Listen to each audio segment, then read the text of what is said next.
മുഖ്യമന്ത്രി സ്ഥാനമാണോ ഉദ്ദേശിക്കുന്നത്? അതാ അദ്ദേഹം അതിൽ പറഞ്ഞ് എന്താ ആഗ്രഹിക്കുന്നു? അദ്ദേഹം ഇപ്പോൾ പ്രതിപക്ഷ നേതാവായിട്ട് നിൽക്കുമ്പോൾ ഭരണം കിട്ടിയാൽ ഉടനെ മുഖ്യമന്ത്രി വേണമല്ലോ. അത് മുഖ്യമന്ത്രിക്ക് വേണ്ടി പറയാൻ ഘടകകക്ഷി ആളുണ്ടാകണ്ടേ? ഈ ഘടകകക്ഷി എന്ന് ആരാണെന്ന് ലീഗല്ലേ? ഇന്നിപ്പോൾ ഈ UDF വന്നാൽ ഭരിക്കുന്നത് ആരാണ്? ലീഗായിരിക്കും. പണ്ടും അങ്ങനെ തന്നെയായിരുന്നു. ഉമ്മൻചാണ്ടി ഇരിക്കുന്ന കാലത്ത് വരെ അവിടെ മന്ത്രിമാരെ പ്രഖ്യാപിക്കുകയും വകുപ്പെടുക്കുകയും എല്ലാം മലപ്പുറത്ത് നിന്നല്ലേ ചെയ്തത്, അല്ലാതെ മുഖ്യമന്ത്രി അല്ലല്ലോ കൊടുത്തത്. അപ്പോൾ ഇദ്ദേഹത്തിന് അങ്ങനെ ഒന്നൊരു സുഖിപ്പിച്ച് നിർത്തി അധികാരത്തിൽ നിന്ന് മുമ്പോട്ട് കയറാനുള്ള ഒരു അടവ് നയമായിട്ട് ഞാൻ കാണുന്നുള്ളൂ. അത് ഇലക്ഷൻ കഴിയട്ടെ, നമുക്ക് ഇലക്ഷൻ കഴിഞ്ഞിട്ട് അദ്ദേഹത്തിന് കിട്ടുമോ ഇല്ലയോ എന്ന് നമുക്ക് കാത്തിരുന്ന് കാണാം. ഒരു കാര്യമുണ്ട്, ഈ ഗവൺമെൻറ് വന്നതിൽ പിന്നെ ഇവിടെ ഒരു വർഗീയ കലാപം ഉണ്ടായിട്ടില്ല. വളരെ ശാന്തമായിട്ടും എല്ലാവരും സാഹോദര ചിന്തയോടുകൂടി തന്നെയാണ് പോകുന്നത്. ഈ കഴിഞ്ഞ UDF ഗവൺമെൻറ്റിൻ്റെ കാലത്താണ് മാറാട് കലാപം ഉണ്ടായത്. ഈ ഗവൺമെൻറ് കാലത്ത് ഒരു കലാപം ഉണ്ടായിട്ടില്ല. പിന്നെ അവർക്ക് കലാപം ഉണ്ടാക്കണമെന്ന് ഇപ്പോൾ ചില ആളുകൾക്ക് നിർബന്ധമുണ്ട്. അതിനാണ് എന്നെ മലപ്പുറം പ്രസംഗം പറഞ്ഞുകൊണ്ട് എന്നെ നിരന്തരം വേട്ടയാടുന്നു. മലപ്പുറം പ്രസംഗം എന്തായിരുന്നു എന്നതിൻ്റെ കാരണം എന്താണെന്നും ഞാൻ വ്യക്തമായി പറഞ്ഞ് ക്ലിയറാക്കി.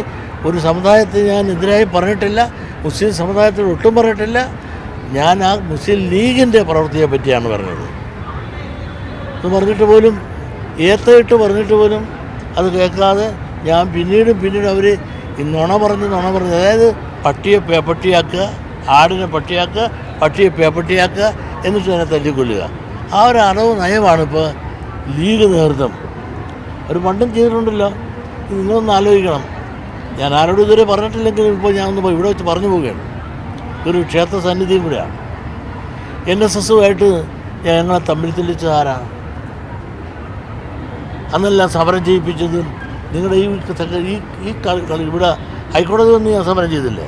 സംവരണം കാര്യം പറഞ്ഞുകൊണ്ട് ഇതിൻ്റെ പിന്നിൽ ആരായിരുന്നു കൂടുന്നതെല്ലാം? ഇവിടെ വെച്ചല്ല ഞാൻ കൂടുന്നത്, അവരുടെ ഓഫീസിൽ വെച്ച് കൂടിയിട്ടുണ്ട്. ഞങ്ങളെല്ലാം മുമ്പിൽ നിർത്തിക്കൊണ്ട് സംവരണം കാര്യം പറഞ്ഞുകൊണ്ട് എന്നും NS നേതൃത്വമായിട്ട് വഴക്ക്. അവർ പുറകെ നിൽക്കുക, എന്നെക്കൊണ്ട് പുറകെ പണി കാണിക്കുക. എന്നിട്ട് ഭരണത്തിൽ വന്നല്ലോ, എന്നിട്ട് എന്ത് ചെയ്തു? കാരണം LDF ഭരണം മാത്രം മാറി UDF ഭരണം വന്നാൽ നമുക്കെല്ലാം കണലില്ലാത്തെല്ലാം പൊന്നാക്കാന്നല്ലേ പറഞ്ഞത്. എന്നിട്ട് എന്ത് കിട്ടി, എന്ത് തന്നു? ഏതായാലും അങ്ങനെ ഒരുപാട് അനുഭവങ്ങളും ചതിവുകളുണ്ട്. ഇനി ഏതായാലും NSS നേതൃത്വമായിട്ട് SNDP യോഗം ഒരു കാരണവശാലും ഒരു കൊമ്പ് കോർക്കാൻ തയ്യാറല്ല. അങ്ങനെ പോകേണ്ടതില്ല എന്നൊരു ധാരണയാണ് ഞങ്ങൾക്കുള്ളത്. കാരണം അവരുമായിട്ട് എന്ത് ഞങ്ങൾ അനാവശ്യമായിട്ട് കൊമ്പ് കോർക്കണം? കൊമ്പ് കോർത്തിട്ട് എന്താ അനുഭവം ഉണ്ടായി? നമുക്ക് വല്ലതും കിട്ടിയോ? കിട്ടാണ്ട് മേടിച്ച് തന്നോ?